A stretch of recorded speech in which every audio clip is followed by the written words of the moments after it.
Les podcasts du Figaro.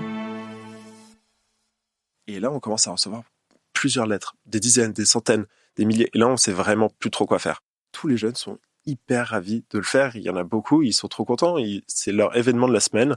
Aujourd'hui, je vais à l'EHPAD, je vais rencontrer Michel et Chantal pour discuter, pour jouer au bridge et écouter de la musique, jouer du piano, rien se dire, dessiner. On est dans un monde ultra connecté, mais où tout est impersonnel.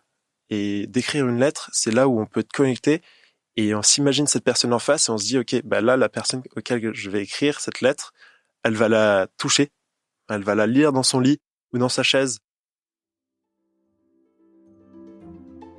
Il y a une urgence à changer. Pas besoin d'aller à l'autre bout du monde pour nous engager. Et donc de sortir à nouveau de sa zone de confort.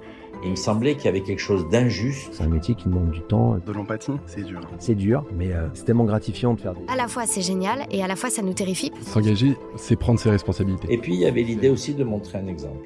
Lâche rien, fonce et avance, quoi. Bonjour, je suis Aude Cérès et je vous accueille sur le podcast du Figaro qui vous parle d'engagement, de dépassement et de don de soi. Dans ce podcast, nous donnons la parole à des femmes et à des hommes qui nous aident à voir plus loin. Bienvenue dans Les Engagés. Et parfois, je ne sais pas si ça vous a frappé, mais l'engagement n'a pas d'âge. Alors que notre société parfois juge sévèrement les jeunes, beaucoup sont tournés vers les autres, montent des projets, qui en épadent beaucoup. C'est le cas de notre invité d'aujourd'hui. Charles Duron a 22 ans, et c'est il y a 5 ans qu'il s'est engagé dans un projet qui a pris une ampleur que ses cousins et lui n'auraient probablement pas imaginé.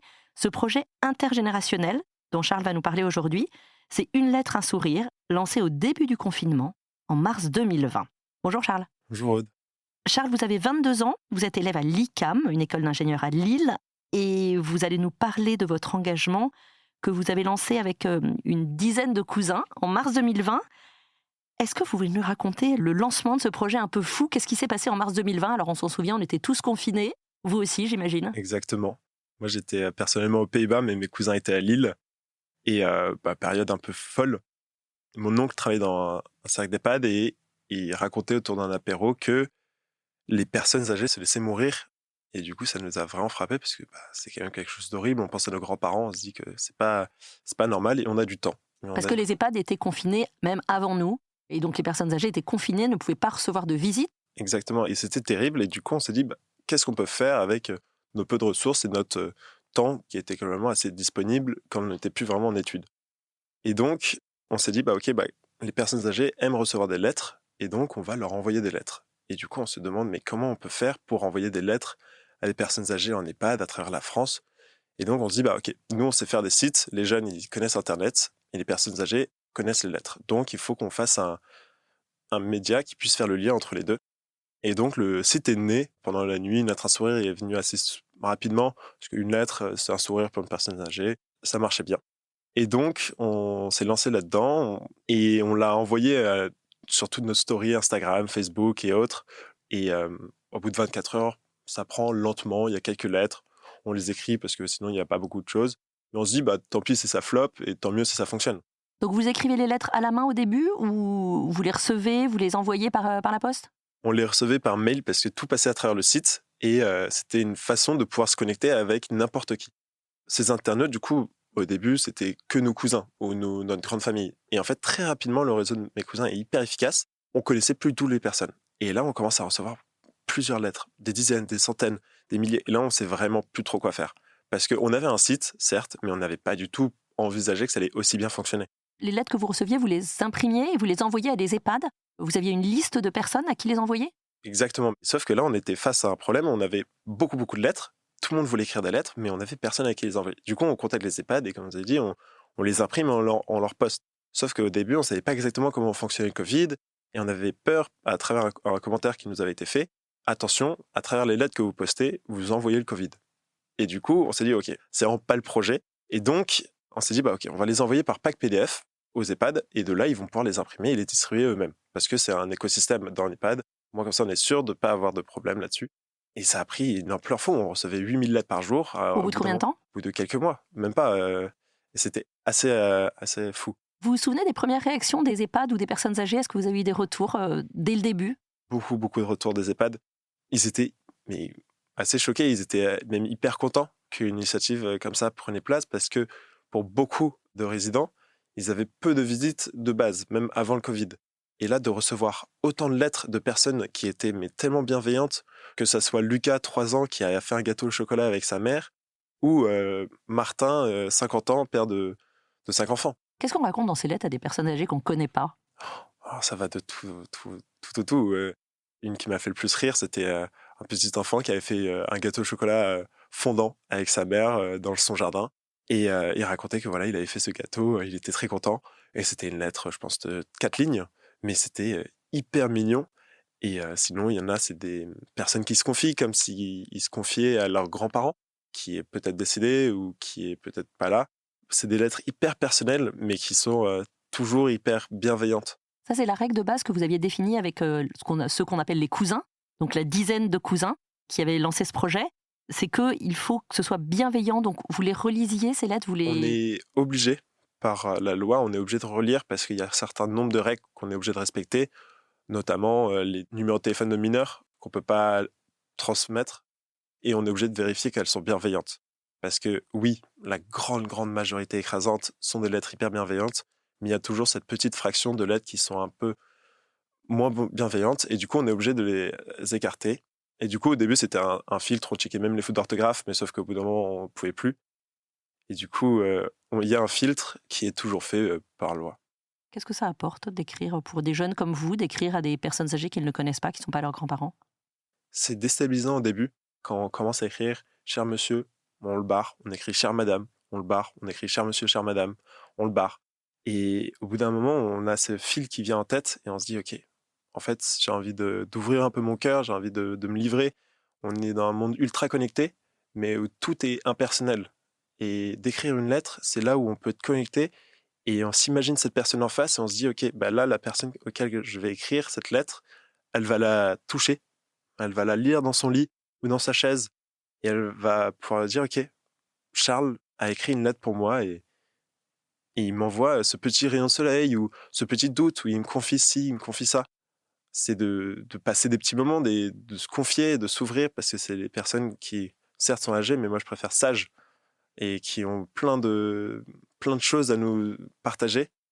Et je pense que ça fait que du bien de pouvoir s'ouvrir. La personne âgée répond à l'envoyeur? Est-ce qu'on laisse les coordonnées? Exactement. L'idée, c'est de pouvoir, si la personne âgée souhaite, et si l'envoyeur souhaite être répondu, qu'il y ait un échange qui se crée derrière, parce que un lien. Le but, c'est qu'on soit le premier lien, mais que derrière, ça soit un lien qui se crée entre eux.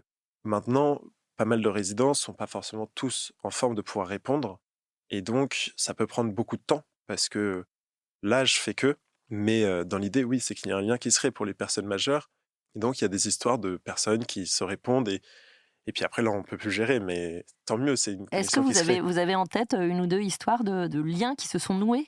J'en aurais pas comme ça à vous raconter, mais moi j'étais en tournée avec la troupe de théâtre de ma sœur. On faisait Fantasio.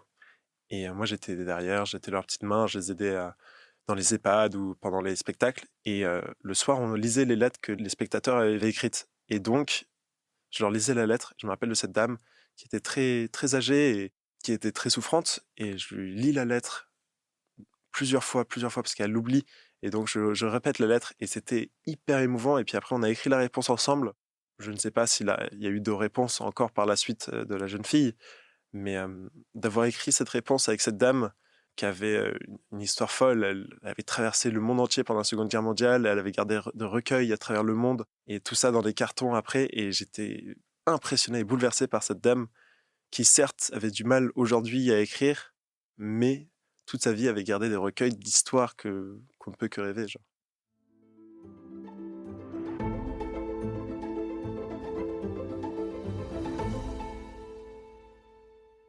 Et puis le Covid est passé, les EHPAD ont rouvert, nous avons pu tous ressortir, vous avez pu reprendre vos études. Et pourtant, Une lettre, un sourire a continué. Quelle forme a pris l'association maintenant qu'on peut aller voir les gens, maintenant que c'est plus facile de mobiliser les jeunes à des actions? Qu'est-ce que vous avez lancé comme autre initiative? Maintenant, il y a plusieurs partenariats, notamment avec l'Éducation nationale, où toutes les écoles de France publiques sont en lien, en cours de français, en cours de géo, ça peut faire partie du cursus d'écrire une lettre. Le professeur peut demander ça, et puis après, elle peut être déposée à l'EHPAD ou en visite. Les établissements ont un EHPAD partenaire. Ouais, du primaire au lycée, les classes peuvent écrire des lettres et être distribuées, mais il n'y a pas que les jeunes, enfin du primaire au lycée, il y a aussi les moins jeunes, les adultes, mes parents, qui travaillent, qui peuvent être en partenariat avec une lettre à un sourire, sous forme de team building ou autre. Vous allez dans les entreprises et vous proposez à des salariés d'écrire une lettre à une personne âgée. Exactement. C'est dans le cadre du ASE des entreprises. Ils peuvent écrire des lettres, ils peuvent faire des visites dans des EHPAD. Il y a plusieurs formes d'ateliers différents, mais toujours qui impliquent ou bien de la sensibilisation, ou bien de l'écriture de lettres, ou bien de la visite avec des seniors. C'est quelque chose qui est assez riche parce que quand on rentre dans le monde du travail, on peut rentrer dans des routines et on peut oublier aussi ce genre de problèmes. C'est des beaux moments qui sont bien partagés. Et il y a eu pas mal de bons retours. Il y a notamment un monsieur qui a témoigné à la fin d'une activité qu'il n'avait jamais écrit à son père. Et donc, il s'est dit, ok, je vais lui écrire et c'est chose faite. Il lui a écrit et il l'a lancé. Et je pense que c'est les choses où on rentre dans la vie et on oublie. Parce que les établissements pour les personnes âgées peuvent un peu, d'une façon, les isoler loin de nous. Et du coup, là, c'est vraiment de les réintégrer. Combien de lettres sont envoyées par l'association Une lettre, un sourire par mois ou par an ou au total? Pour l'instant, on est à plus d'1 million de lettres envoyées à travers toute la France majoritairement, mais aussi pas mal de pays à l'étranger. On a 1800 EHPAD en France, partenaires, et 200 à l'étranger. On a des jumelages avec 10 langues différentes, donc ça fait quand même un sacré tas de lettres différentes. Pour l'instant, on est partenaire avec 850 établissements scolaires qui écrivent des lettres de façon assez régulière. Les résidents reçoivent une lettre par semaine environ? C'est ça. Ça dépend du désir des dirigeants de l'EHPAD. Ça peut être plus, ça peut être moins, dépendant du nombre de résidents qu'ils ont. On s'adapte à leurs besoins. C'est assez simple pour nous d'envoyer des lettres sous façon numérique parce que c'est des packs PDF qu'on peut envoyer. Mais pour les lettres manuscrites, ça peut dépendre des scouts qui sont autour, ça peut dépendre des écoles qui sont autour, ça peut dépendre des entreprises qui sont autour. Du coup, ce chiffre peut varier. On a une fonctionnalité que je n'ai pas évoquée, c'est qu'on peut choisir l'EHPAD dans lequel on envoie. Et donc, si quelqu'un souhaite envoyer une lettre à son grand-père ou à sa grand-mère, il peut regarder sur notre site, sélectionner un EHPAD et après leur envoyer une lettre directement à travers notre site. Et puis, il y a des jeunes qui vont dans les EHPAD, partent faire des tours de France ou un bout de chemin et s'arrêtent dans des EHPAD. Est-ce que vous pouvez nous expliquer cette expérience? Ça, on les appelle les Go and Smile et on invite toute personne spontanée et pleine d'aventures à nous contacter parce que c'est des projets qui sont hyper riches. Et notamment, il y a eu beaucoup de tours de France, des tours de région en vélo ou à pied, où il y a eu des France-Pékin. Il y a eu plein d'aventures folles à travers ces Go and Smile où justement, le but, c'est de voyager. Ça prend différentes formes, mais de visiter les différents EHPAD au fur et à mesure, de dormir dans les EHPAD ou alors ne serait-ce que de passer et justement à travers son aventure, de pouvoir la partager à toutes ces personnes le long de son parcours. Et donc, ça passe pas forcément par une forme de lettre, mais ça passe par un récit. C'est ça. Ça peut être quelqu'un qui voyage avec son vélo, ça peut être quelqu'un qui voyage avec son violon, ça peut être quelqu'un qui... Un piano, c'est un peu plus encombrant, mais on en trouve dans les EHPAD souvent. Et on a le droit d'aller dans des EHPAD comme ça, de vous prévenir à l'avance comment ça se passe? Alors oui, il ne faut pas se porter à la porte et sonner, mais on peut réserver, et c'est assez simple, il faut prévenir, parce que c'est quand même une maison médicale, enfin médicalisée pour certains moments, où on ne peut pas juste venir. Et donc oui, réserver, appeler ne serait-ce que 24 heures avant, 48 heures avant, peut débloquer beaucoup. Et notamment dans les Go and Smile, on a beaucoup d'EHPAD partenaires, et du coup qui simplifient tout ça, et on peut faire un grand tracé et voir en amont avec tout le monde. Après, si c'est pour faire France-Pékin, comme elle a déjà été fait, c'est un peu plus dur pour réserver tous les EHPAD. Et puis j'ai entendu que le Guide du Routard aussi allait créer une édition où seraient mentionnés des EHPAD. Exactement, pour le Guide de Routard des cyclistes de France, on a fait rajouter beaucoup d'EHPAD dans les étapes, et le Guide du Routard invite les cyclistes, sous réservation, à s'arrêter dans les EHPAD pour raconter son voyage, pour prendre un thé, pour justement que ça soit une étape comme un monument historique.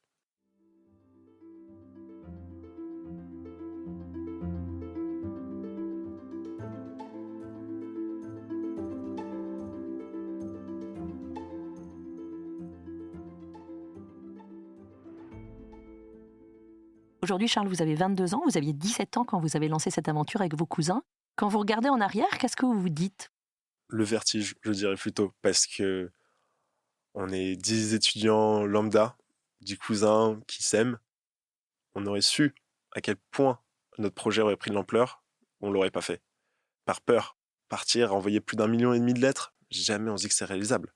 Cependant, au début, c'était pas du tout l'ambition. C'était ok, ne serait-ce que si on arrive à envoyer une lettre, tant mieux.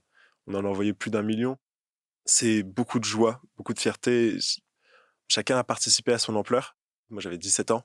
J'étais moins technique que mes cousins qui avaient commencé leurs études, notamment en tech, où là, c'est quand même pratique quand on développe des sites internet. Mais on a chacun ajouté notre pierre à l'édifice et l'asso continue. Et elle est prise dans un train parce que c'est plus vraiment nous qui portons le projet, mais c'est le projet qui se porte en lui-même. Vous avez repris vos études, donc vous vous retrouvez régulièrement quand même, les 10 fondateurs? On est quand même assez proches, donc que ce soit pour l'asso ou autre, on se retrouve, mais on est quand même obligé de se retrouver de temps en temps pour discuter de comment va l'asso, les directions, etc. Mais toutes les personnes qui travaillent au jour, qui font avancer et vivent l'asso, il y a beaucoup de services civiques, beaucoup de stagiaires, quelques employés, et donc c'est une asso qui tourne vraiment beaucoup. Il y a beaucoup d'étudiants qui, dans le sein des études, sont obligés de passer un certain temps avec une association. Et du coup, une association est une des options. Et pour l'instant, on a 200 jeunes étudiants, comme moi, qui, par année, passent 30 heures dans les EHPAD, etc. Pour être franc, c'était quelque chose, j'étais pas exactement sûr de comment ça allait être reçu par les étudiants, parce que c'est notamment avec l'ICAM, mon école, où on est des jeunes, on aime bouger, on aime faire la fête, on aime étudier, mais je savais pas exactement comment ça allait être perçu. Et en fait, tous les jeunes sont hyper ravis de le faire. Il y en a beaucoup, ils sont trop contents. C'est leur événement de la semaine. Aujourd'hui, je vais à l'EHPAD, je vais rencontrer Michel et Chantal pour discuter, pour jouer au bridge et écouter la musique, jouer du piano, rien se dire, dessiner. Et je trouve ça magnifique. Et même certains étudiants lancent d'autres projets, ou que ça soit des tricots à 3 mains, des choses comme ça. Et en fait, je suis tellement heureux de voir que tout le monde se lance dans le projet à son échelle. Est-ce que vous pensez que notre société a oublié un peu les aînés, les personnes âgées? D'une façon, je pense que notre culture, oui, un peu. Les EHPAD, c'est aussi hyper important parce qu'on a des vies hyper actives où on travaille beaucoup et du coup, on n'a pas forcément le temps de prendre soin de nos parents qui peuvent être très souffrants, qui ont besoin de soutien médical qu'on n'a pas forcément. Du coup, dans un sens, c'est quand même une nécessité. On ne peut pas négliger ça, mais il y a 2 ans, j'étais au Brésil pendant une année d'échange, où je suis resté 1 an, et le concept d'EHPAD n'existait pas. Les parents sont à la maison. Alors oui, il y a plusieurs facteurs, mais quand même, la famille, ils restent tout le temps ensemble, et c'est quelque chose qui, moi, m'a beaucoup marqué, parce qu'on est une famille qui a été expatriée toute sa vie, qui voyage beaucoup, et c'était un point qui m'a beaucoup marqué. Je me suis dit, bah ok, moi dans ma vie, que je suis en train de forger, qu'on forge, de quoi j'ai besoin, de quoi j'ai envie, et en fait, cette proximité avec nos parents, nos frères et sœurs, nos cousins, nos oncles, nos tantes, bah, c'est hyper important, parce que c'est quand même les personnes qui vous aiment le plus et qui sont là pour vous. Oui, de les avoir de côté et un peu de les oublier de temps en temps, c'est très dur. Merci beaucoup Charles pour ce témoignage très fort autour du lien intergénérationnel, de la nécessité d'écrire, de voir les personnes âgées, d'avoir ce lien avec eux qu'on oublie parfois. J'en viens à la fin de notre entretien et la question rituelle des engagés. Si vous étiez à ma place, quel engagé inviteriez-vous? Un des sujets qu'on a beaucoup évoqué cette année dans nos cours, c'était le système low-tech. Et donc, j'inviterais un dirigeant, fondateur d'association low-tech à venir témoigner. Je pense que ça peut être très intéressant. Merci beaucoup Charles. Je rappelle que vous êtes cofondateur avec vos 9 cousins de Une lettre, un sourire, qui est une association qui continue à se développer, qui noue des partenariats, qui envoie des lettres dans les EHPAD. Merci Charles. Merci beaucoup Aude de m'avoir reçu. Merci à tous d'avoir écouté ce podcast. Si cet épisode vous a plu, n'hésitez pas à vous abonner pour ne pas rater les suivants. À bientôt.